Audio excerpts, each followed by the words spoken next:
Dame i gospodo, moje ime je Jovanović, ja se javljam iz Beograda, mog rodnog grada. Ja sam negdje 95. godine u Americi napravio moj najbolji film, napravio sam mnogo filmova, ovo je moj najomiljeniji film koji ima happy end. Ovo je jedan od najmonstruoznijih priča koje ljudski stvor mogu da zamisli, a to je kako su Nemci za vreme rata, pre rata, radili eksperimente na ljudskim bićima, takozvane MK Ultra, kontrola uma. Hitler je smatrao da je najveće oružje kontrola uma, ne oružje. Posle rata su prešli u okviru operacije Pedofilski u Ameriku i nastavili su da rade eksperimente na Amerikancima. Ja sam uspeo, ono što je uspeo recimo Roberto De Niro, to je poznato, Roberto De Niro je 2 puta pokušavao da dobije dozvolu od CIA da snimi po ovom filmu, po ovoj priči o Cathy O'Brien, predsjednički model. Ja sam imao tu sreću da nisam tražio dozvolu i snimio sam jedan spontani film koji je video nekih 10 miliona Amerikanaca u to vreme i bio je najpopularniji film toga vremena, bez nekih pretenzija, bez režije i tako dalje. Vi ste imali priliku danas da vidite jedan deo tog filma, prijatelji Metanoja će vam prikazati. Nažalost, kvalitet filma nije tako dobar jer sam imao mnogo problema s tim filmom, posebno u Srbiji, da imate onih hvislinga koji su upadali u moje arhive, jer mnogome se nije dopalo to što radim, kao ni sada što radim. Tako se imate priliku da vidite ono što je vrlo važno, kako koriste, kako Madeleine Albright, člena Madeleine Albright, koristi, znajući da je Cathy O'Brien, da je robot, da ne može da se brani, ona koristi seksualne usluge tražeći da radi čak jedan oralni seks nad njom, što je vrlo fascinantno. Ne samo ona, nego i također satanisti svi, uključujući gospođu Clinton. Ona radila sa njom vrlo često zabavljene odnose. U to vreme Cathy O'Brien nije znala kako da se, nije znala da bilo je robot, bio pravi robot, dok je nije otkodirao čovjek koji se bavio kodiranjem, Mark Phillips, on sam upoznat, on je dobro prijatelj danas, on je nju totalno otkodirao, on sad može da priča o svemu, on ima fotografsku memoriju i tako dalje. Ovo je znači deo kada gospođa Albright poziva Cathy da dođe kod nje, da bi je dovela u njenu sobu, skida hula hopke svoje i onda traži da se radi oralni seks na njom. Pitam ja, a kada je to bilo imala orgazma, kaže da. Kako je bilo, kaže, bilo je ogavno. To je samo jedan deo segmenta ove priče. U nastavku od tih 20 minuta kako sam sad dao da pogledate, dame i gospodo, imate i deo kada, možda najmonstruozniji deo, poznate da moj prijatelj patriota Aleka Jonesa i ostalih, senator de Camp je napravio knjigu o pedofilima gde je Bush glavni šef pedofilskog ringa. U ovoj priči ona priča da je Bush, a to je poznata stvar, da je George Washington Bush stariji, da je on silovao malu Kelly dok imala 6 godina. Cijela knjiga je bazirana na toj priči. Nećete verovati, satani su koristili za svoje rituale, ubijaju bebe. Moj najveći izvor iz te oblasti je moj divan prijatelj i prijatelj Toma Jonesa i naš Alexa Jonesa, naš prijatelj patriota u Americi je Ted Garrison, koji je 20 godina izučavao sataniste i napravio najveći upliv u saznanje o tome. U ovoj priči koju ćete vidjeti kratko, Bush ima seksualni odnos sa njenom čerkom koja je bila 6 godina stara. I tu je i također Dick Cheney koji je silovao Kelly O'Brien. Također ovdje imate isto, da čujete isto, takozvane human hands. To su samo u najgorim filmova vidjeli. Ovo je realnost, jer je Cathy O'Brien je nažalost realnost. Ja sam živio u toj realnosti 5 godina i vjerojatno da nisam bio u Las Vegasu, ne bih ljudi upoznao.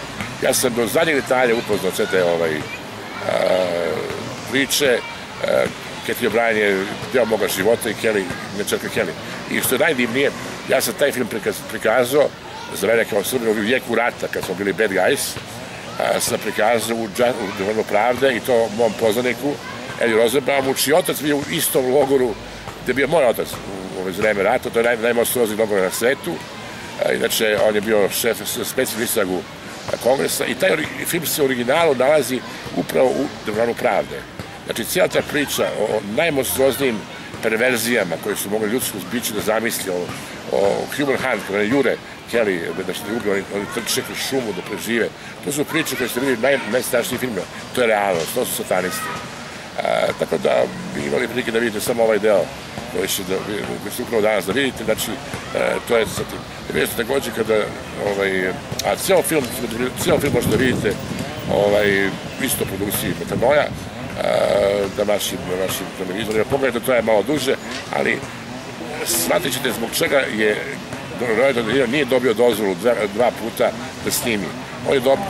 Bilo je dozvola da snimi ovaj film koji je bilo blizu te priče, to je sa Mađurijan kandidat, ali ova priča nije snimila, tako da meni je dano sam je snimio, dano sam spasu malu Kelly Cox, jer sam zbog intervencije moga prijatelja koji je Jevrein inače iz Dvorana pravde i Rozenbaum koji je moj prijatelj, ona je odvedena u Englesku na 2 godine deprogramiranja. Nažalost, deprogramiranje dođe za mene vodilo prodom, ali nije uspili su sve da slone iz gde. To su najmonstruozniji, dame i gospodo, najmonstruozniji projekti svih vremena. Oni to i danas rade, čak postoji 2,5 miliona ljudi koji su programirani i to je prilike ovo što želim da vam kažem danas. A happy end je bio zato što su se Mark Phillips i Katy O'Brien venčali. Da, nisu se venčali, oni žive danas zajedno, Katy O'Brien živi danas zajedno. Ja bih samo volao od naših ljudi koji gledaju ovaj film da prikažu, da odnesu u filijalu Republikanske stranke ili u headquarter Donalda Trumpa. Ja poznam Donalda Trumpa odavno, ja sam nažalost nisam učinu to uradim danas, da oni to vide i da taj film ćete vidjeti na engleskom jeziku, da ga prezentirate na što više mesta. I upravo se danas radi u Kongresu i u Senatu je hearing vezano za te perverzije koje rade pedofiliju. Ovo je najklasičniji primjer kad dete od 6 godina putuje kao date muša na mesto, recimo kao što je Bohemian Grove, da ona predstavlja kao njegovu devojku. Ona je 6 godina samo stala. Imate u knjizi, znači Transformation America, imate također izveštaj patologa da ona više nije nevina. To mala Kelly Cox je moje dete, ja sam obožavao, ja sam je zvao. Kad smo snimili prvi put taj film u jednoj vojnoj bazi, ja sam Kelly, imaju snage, moj prijatelj Eli će ti pomoći. I Eli je pomogao, Eli je divan čovek, on je pravio knjigu također o Valheim Betrayal. Jer cijela ta priča o ratu je puno komplikovana priča. Uglavnom je, to je happy end da su se spojili Katy O'Brien i Mark Phillips, ona kao žrtva programa, on kao čovjek koji je programirao ljude, on je jedan insider. I uživajte u ovom delu da vidite našu divnu prijateljicu, naravno Mene Norbert koja koristi seksualne usluge na najmizarniji način i na želja koja nije moguće da se brani. Ona je robot, ona čak zna kod, taj jezuit kod kod nje da je mogla da je stavi u mod da bi radila seks sa njom. Prijetno. You mentioned that you were testifying in front of FBI. Yes. What kind of testifying was that we're talking about? In 1989, I brought forward the diaries of her controller or handler, Alex Houston, because these diaries contained a number of large cash transactions among high-ranking officials, both within the Justice Department, in the entertainment business, as well as some politicians, including... Kelly, you have in front of you a list of the people that you collected after your recollection of everything that happened after you was rescued by Mark Phillips. People that you can say and swear the member of the Rose. Can you give me this list and tell me what people are on that list? And you also having a list of all drug traffickers that you was acquainted with. You met them and you work with them. Yes, this is a partial list that I've compiled. It was just a matter of listing some names for convenience purposes for people investigating. And I refer to it as a perfect traitors list because these are certainly traitors of our country. that are involved in implementing the New World Order under this group that they refer to as the Order of the Rose. And the orders from the Rose were orders from George Bush. That's not to say he was the very top person in this effort, but he certainly was in this, the aspect of it that was going on in our country, Canada, Mexico, and throughout the Caribbean. One of his primary people that was working under him in the UN capacity was Madeleine Albright, and Madeleine Albright was part of the Order of the Rose that was involved in the Caribbean operations, and even had an office in the Organization of American States office in Washington, D.C. You visited her. Can you tell me more details how you came in touch with her? And you told me that she also sexually harassed you in that office at the time. Can you tell me approximately the time frame and when it happened and when you visited, and who brought you to this meeting with her, and what was the purpose of that meeting? This was in, I believe it was 1985. I have a little more difficulty with exact dates and times because as a programmed multiple, in essence, it was as though it were one long day to me. I was not aware of time, my age, or anything else. But Madeleine Albright was at the White House cocktail party that was being thrown for Brian Mulroney, Prime Minister of Canada, who is also Order of the Rose. And main purpose for you being there was what? Was for prostitution to Brian Mulroney at that time. But anytime I was in Washington, D.C., it was usually multi-purposed, as was this particular trip. And after having been prostituted to Brian Mulroney that Can you explain me the situation in more details? Who brought you there, and what was the room that was used for that reason? Also in White House, or he was guest in White House? He slept in White House? Yes, he had a room in the White House at that time, and I was brought into a White House cocktail party for the purposes of making contact with Brian Mulroney for prostitution later that evening in his room in the White House. How his room? Can you describe this room? It was one of the nicer guest quarters that they have in the White House, and it was actually a suite. It wasn't just a bedroom. There was an outside room to it that had a sofa in it and some comfortable furniture. But also in that room, by the time I entered, were 3 other girls, one of which was a very dear friend of mine who remains a dear friend of mine to date. She's a mind-controlled slave of U.S. Senator Arlen Specter. She's not free at this time. She is amnesic of most of the events, and she's anxiously awaiting the day that someone will be able to rescue her from her ongoing mind control existence. What is her name, and where is she located now? For her safety, I will not say her name or her location, but I will say that she has flashes of memory at times. And when I was talking with her recently, she said that... You met with her in person? Yes, I've seen her since. She knows that the book Transformation of America has been written, and she finds tremendous hope for her and her children and for other mind control victims, that someone is actually vocalizing the atrocities that are going on in this country. To come back to the topic of Mulroney, so he was brought to the entrance of the White House, especially which entrance he was using for? Service entrance. And to exemplify how the mind control slave's subconscious is so literal, my escort, Secret Service escort, stopped outside the door and pointed out the sign that said service entrance on it to me and enunciated it quite differently so that I understood it to read, serve us in trance. And the service entrance was very often how I was brought into the White House. He took me inside and up to the room that was being used for a cocktail party. Well, actually, it's a series of rooms that's all interconnected where you walk from one right on into It was the during other. the Reagan administration, right? Yes. President Reagan Was president at the time, and Mrs. Reagan was not there, or she was there? not that I saw.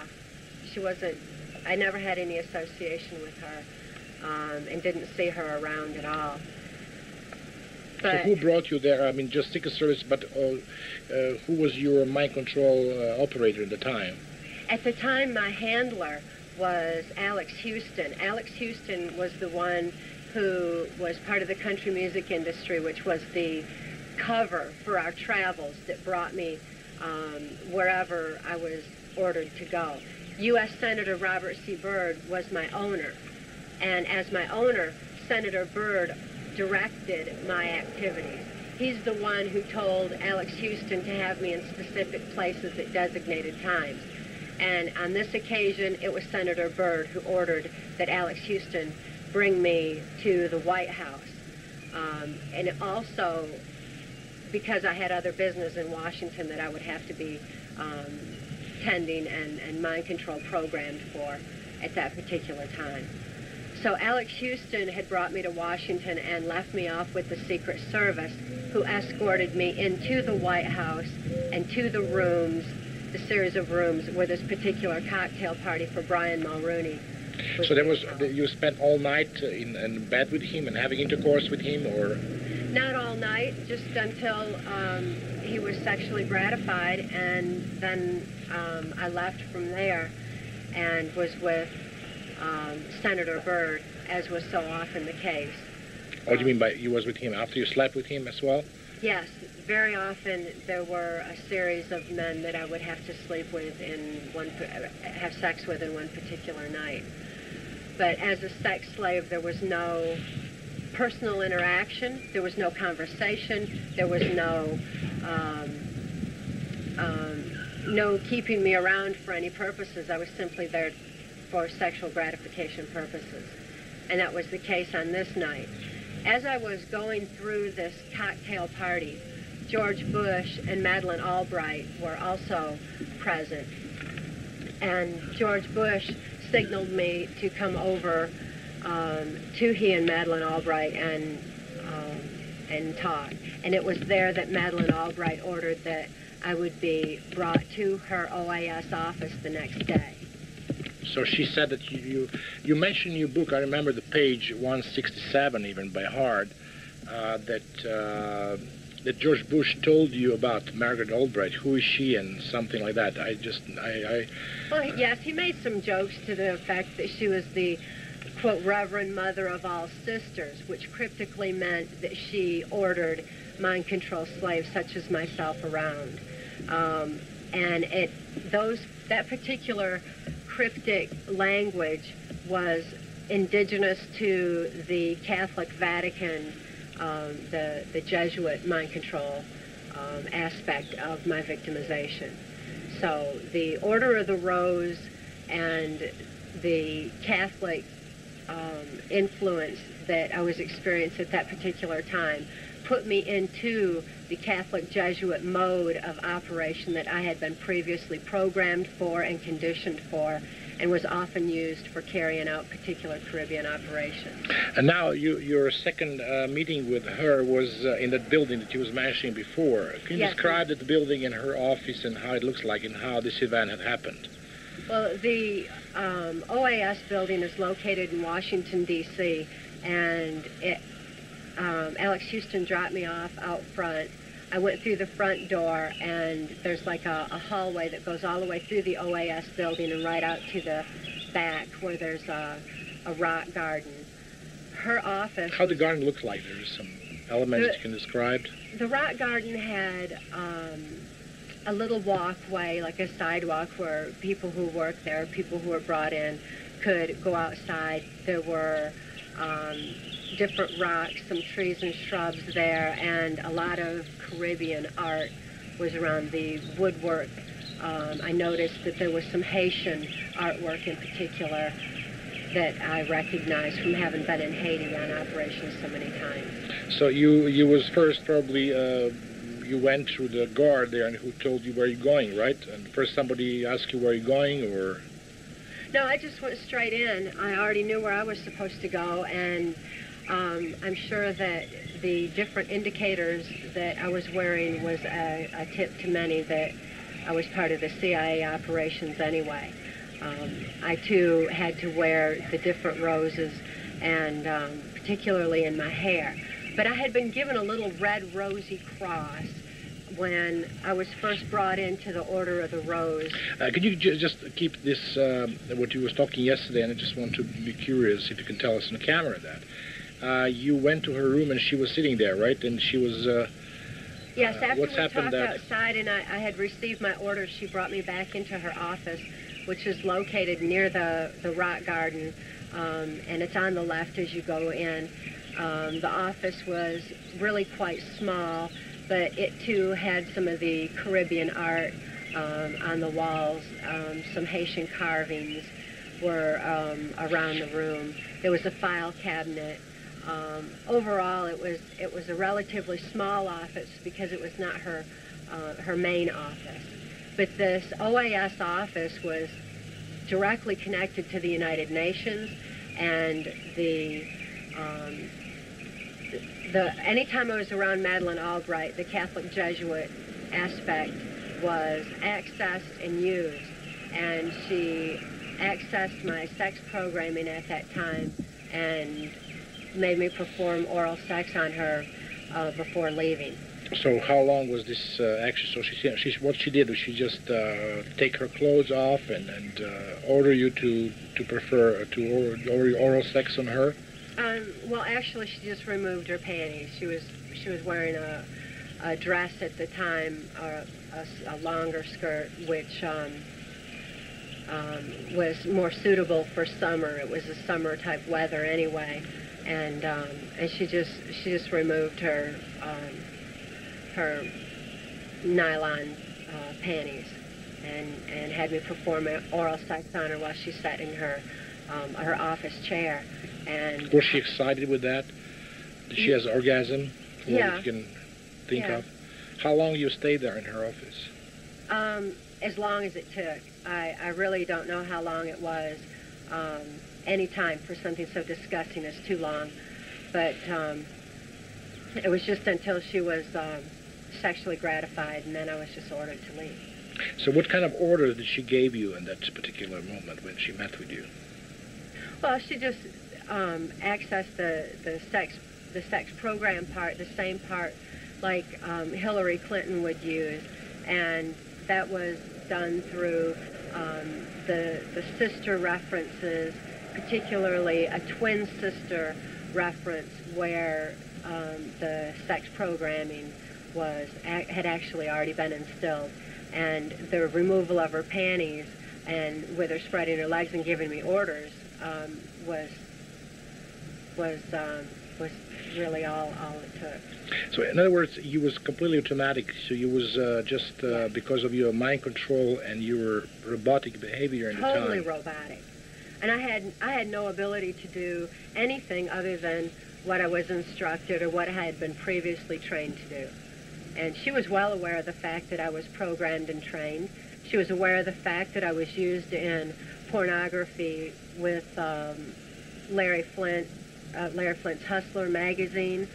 Okay, you have some magazine where you can see the photographs of you on that magazine. Those are available. They're available on the Larry Flint's and Enterprise and Hustler magazine. Okay, what I would like to ask you this question that we were starting this programming, this particular segment was about your knowledge of other members of the Order of the Rose. That you can. Did you give any testimony to any organization like FBI, anything regarding that Order of the Rose? No organization like that. As a matter of fact, there are certain factions, criminal factions of the government that are involved in this. There are certain factions of CIA and certain factions of FBI, much lesser on the FBI. This was very high up in government. This is government officials such as Mexican President Miguel de la Madrid, who was president during the Reagan administration, Salinas, who was vice president and later went on to be president, of Mexico. You met him personally? Yes. You did also perform your sexual... With De La Madrid. De La Madrid, not with Salinas. Several times with De La Madrid, yes. Where, in Mexico or in... In Mexico. In Mexico. And other people involved were like Bill Clinton. In 1984, I had occasion to be at the CIA Near-Death Trauma Center compound in Lampe, Missouri. And Bill Clinton and George Bush were there together. Mm-hmm. To some people in this country, it seems odd that a Republican and a Democrat would be together. But in fact, their agendas were exactly the same. Their agendas didn't even have to do with the Democratic-Republican parties, did not have to do with the best interests of the United States. Their interests were this new world order. They both had exactly the same goal and the same agenda. At that time, they were conversing to that effect, and Bush said that when the American people became disillusioned with the Republican Party, that Bill Clinton, as a Democrat, would be brought into the presidency to finish carrying out this new world order plan.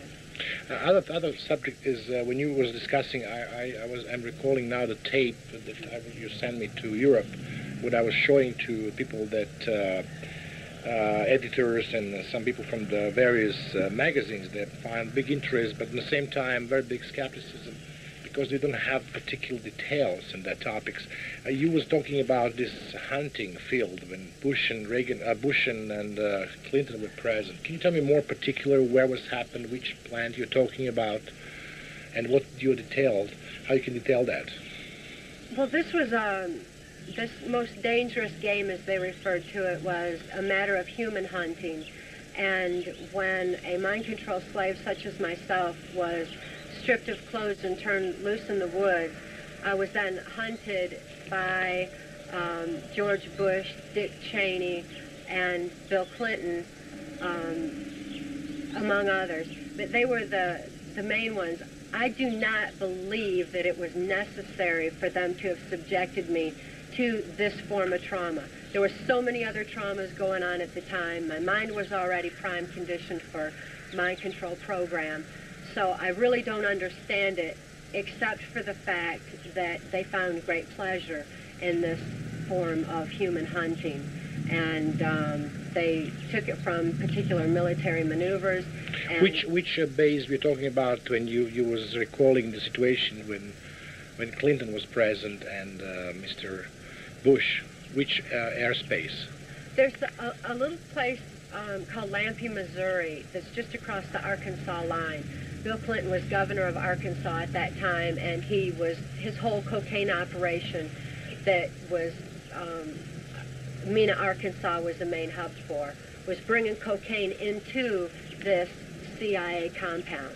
And this particular Swiss villa, as they called it, amphitheater, in Lampe, Missouri, was actually a CIA compound out in the woods, military fencing all around it, and mind control training center where there was high-tech equipment was in one building. There were offices in another. There were little Swiss-style villas or cabins where different officials in either the military, CIA, or politics would stay, and it would house them while they were there for either the cocaine activities, for the paramilitary operations that were going on. You know, there were black helicopters everywhere, total robotic guys that were being used in special forces. Which special forces you're referring to? There was also another program on mind control by Delta Force, yes. Right? Can you describe, what is your knowledge? Do you have any knowledge of that, or you met these people, and can you describe me some more of this? The Delta Force and the Navy SEALs are an elite part of the military that is mind controlled, like the mercenaries. I'm more familiar with the mercenaries that were being trained to carry out international operations that weren't necessarily sanctioned by Congress, and they were brought into other countries, such as South America, and to carry out their orders. when in a country like that, the airplanes would then come back with the drugs in them. And the drugs were then sold on the streets here in America and really worldwide. The CIA's so-called war on drugs was nothing more than the CIA eliminating their competition and taking over the drug industry. So it was all inter-attached. It all interworked. At this particular compound in Lampe, Missouri, the paramilitary operations there were for more of the UN aspect. They didn't wear UN uniforms. They wore black uniforms, had black helicopters, and this was for implementing the New World Order and didn't really have anything to do with our actual military defense. So there were some specific units which was probably out of control, maybe, but they was very well known to the President of the United States because he was taking part of that. Oh, very well known, yes, and maybe not so well known even to some higher officials in the military because this was not a routine military. It was a routine military base. It was not routine military maneuvers. It was not known to the American public. Instead, this was secret operations and, like I said, for the purposes of bringing in the New World Order. And also, I believe, acquiring a lot of money that was paid on the street of various cities, yeah, which was used for various operations. Yes, it's enormous amounts of money that were brought in through the drug industry. If we had this this illegally gained money actually being used for our country, we wouldn't have a national debt here. There wouldn't be any problem at all. But instead, all this money was being used for the global effort. So the money was being funneled into that. Much of it, I'm aware, was being funneled through the Catholic, like the Catholic convents, Jesuit schools, and all. The money a lot of times was being funneled right through there, through the Catholic Church for laundering purposes, and then actually put into the New World Order effort. Another one of these compounds was on Mount Shasta in California. You were there too? Yes, I was. How many times you were there? One time I was taken there. Which year we're talking about? Which year? Can you recall the year? December 1986. And that was when George Bush and Dick Cheney were at that particular compound and indulged in their perverse pleasure of most dangerous game. Did you sleep with George Bush yourself? No, never. Even though he was present when he had turned me loose in the woods, he also had turned my daughter, Kelly, loose. She was only 6 years old at the time. And later on that evening, when Kelly was brought in... In California? You're talking about California? When Kelly was brought in, she said that she had been caught, same as me, to quote her, in that so-called most dangerous game. That was to make her feel responsible for the sexual abuse that followed, and it was to make me feel responsible for it, because had we not been caught, then we wouldn't have had to have endured the sexual abuse that followed. George Bush sexually assaulted my daughter, and Dick Cheney sexually assaulted me. So now, can you recall who brought you to this Californian based and